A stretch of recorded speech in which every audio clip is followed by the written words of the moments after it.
आदरणीय बंधुओं, माताओं व मेरी प्यारी बहनों, राधे राधे। आपका हमारे इस YouTube चैनल पर बहुत बहुत स्वागत है।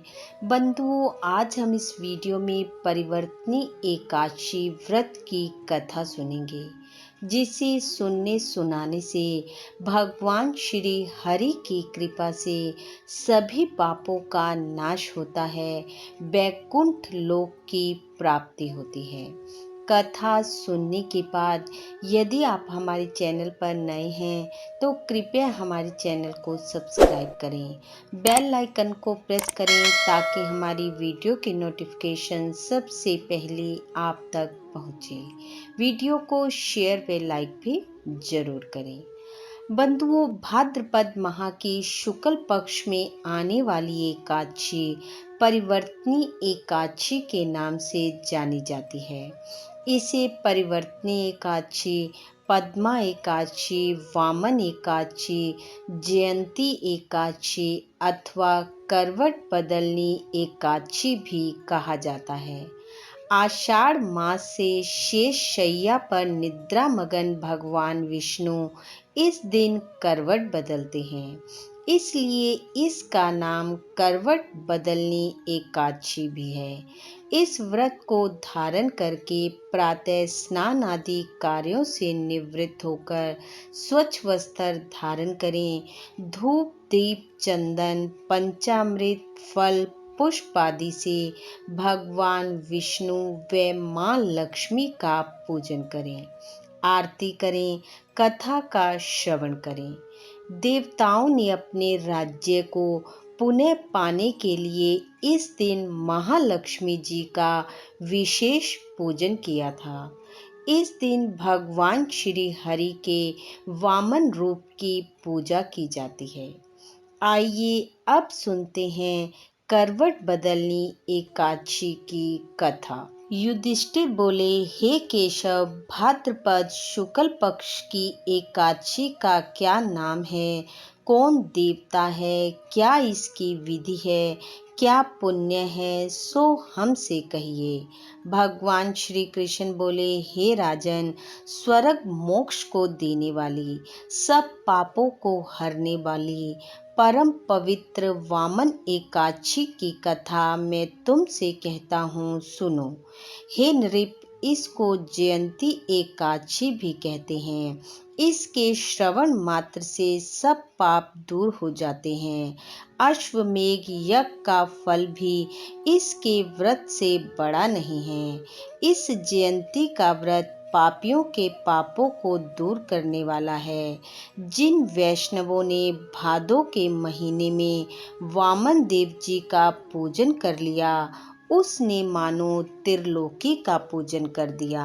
भगवान श्री कृष्ण बोले, हे राजा शार्दुल, पापों को दूर करने वाली इसकी कथा को मैं तुमसे कहता हूँ, सुनो। हे नृप, पहले त्रेता युग में बलि नाम का एक दैत्य था। वह भक्ति में तत्पर होकर नित्य प्रति मेरा पूजन करता था, परंतु उस महात्मा ने इंद्र से वैर करके मेरा दिया हुआ इंद्रलोक जीत लिया।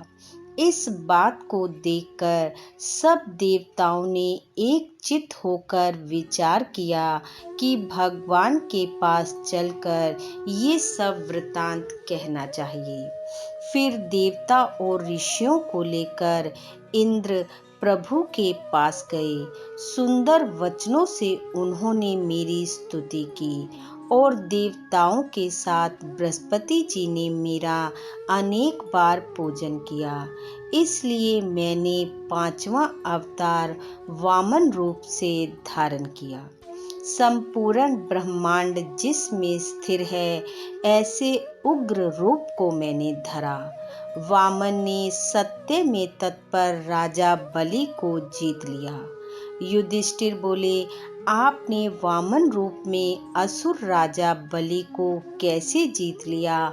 यह कथा विस्तार पूर्वक कहिए, मैं आपका भक्त हूँ। भगवान श्री कृष्ण बोले, मैंने ब्रह्मचारी बालक का रूप धारण करके राजा बलि से प्रार्थना की कि मुझे 3 पैर भूमि दीजिए, वह मुझको तीनों लोकों के समान होगी। हे राजन, यह दान तुम्हें मुझको अवश्य देना चाहिए, इसमें कुछ विचार नहीं करना चाहिए। मेरे ऐसे कहने पर राजा ने 3 पैर भूमि दान कर दी। संकल्प करते ही त्रिविक्रम शरीर विशेष रूप से बढ़ने लगा। भूलोक में मैंने पैर फैला दिए, भुवलोक में जांघ हो गई, स्वर्गलोक में कमर, महलोक में पेट, जनलोक में हृदय और तपोलोक में कंठ पहुंचा दिया। सत्यलोक में मुख और उससे ऊपर सिर को स्थापित कर दिया। सूर्य चंद्रमा से लेकर ग्रह, तारागण, योग ये सब आ गए। इंद्र से लेकर देवता, शेष जी से लेकर नाग, ये सब वेद के मंत्रों से अनेक प्रकार की स्तुति करने लगे। तब राजा बलि का हाथ पकड़कर मैंने उससे कहा कि एक पैर से तो पृथ्वी नाप ली और दूसरे से स्वर्ग नाप लिया। हे राजन, मेरे तीसरे पैर के लिए स्थान बतलाओ। इस तरह मेरे कहने पर राजा ने अपना मस्तक दे दिया। तब मैंने उसके माथे पर एक पैर रख दिया। फिर मेरी पूजा करने वाला राजा बलि पाताल में चला गया। उसको नम्र देखकर मैं प्रसन्न हो गया और मैंने उससे कहा कि हे राजा, मैं सदा तुम्हारे समीप रहूंगा। मेरी एक मूर्ति राजा बलि के आश्रम में निवास करती है और दूसरी मूर्ति क्षीर सागर में शेष जी के ऊपर शयन करती है। जब कार्तिक की एकादशी आती है तब तक वहाँ मैं शयन करता हूँ। इस बीच में जो पुण्य किया जाए वह सब पुण्यों से उत्तम होता है। जो मनुष्य पापों को हरने वाली इस कथा को सुनता है उसको 1000 अश्वमेघ यज्ञ करने का फल प्राप्त होता है तथा इस लोक के सुखों को भोगकर वह मेरे परम धाम को जाता है। बोलो विष्णु भगवान की जय। बंधु, भगवान श्री हरि व माता लक्ष्मी की कृपा आप व आपके परिवार पर सदैव बनी रहे। आपका घर आंगन खुशियों से महकता रहे। इन्हीं शुभकामनाओं के साथ आप सबका बहुत बहुत धन्यवाद। राधे राधे।